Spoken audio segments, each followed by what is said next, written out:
In today's video, I'm going to teach you how to convert Excel dates into decimal dates. If you've ever wondered how to see the true numeric value behind an Excel date, you're in the right place. Excel stores dates as serial numbers, where the whole number counts the days from a starting point, and the decimal part represents the time of day.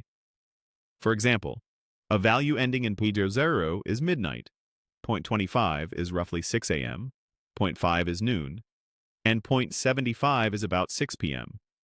Converting your dates to decimal numbers is helpful for calculations, sorting by precise time, or understanding elapsed time as a fraction of a day. Start by locating the date cell you want to convert. Right-click directly on that date.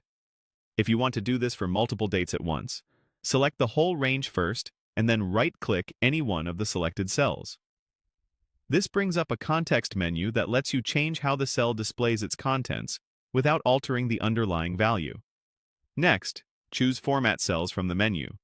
This opens the Format Cells dialog, which controls how Excel presents numbers, dates, currency, and more. You're not changing the data itself, only how it's displayed, so it's a safe and fully reversible step.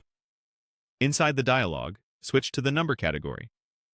This tells Excel that you want the cell to show its raw numeric value rather than a formatted date. If you don't see number right away, look along the list on the left side of the dialog. It's typically near the top. Now make sure Decimal Places is enabled. This setting controls how many digits appear after the decimal point, revealing the precise fraction of the day. If you only need a general sense of time, 2 to 3 decimal places is often enough. If you need more precision for calculations, like measuring hours and minutes more accurately, increase it to 4 or more. With decimals visible, you'll immediately recognize whether a date includes a time. A whole number means midnight, while any fraction indicates a specific time of day. A few quick tips as you review the results.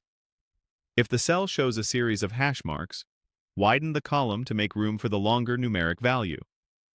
If you prefer to switch back later, return to Format Cells and choose a date format again.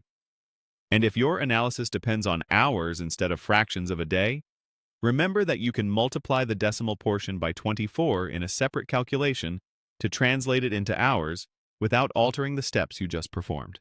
That's it.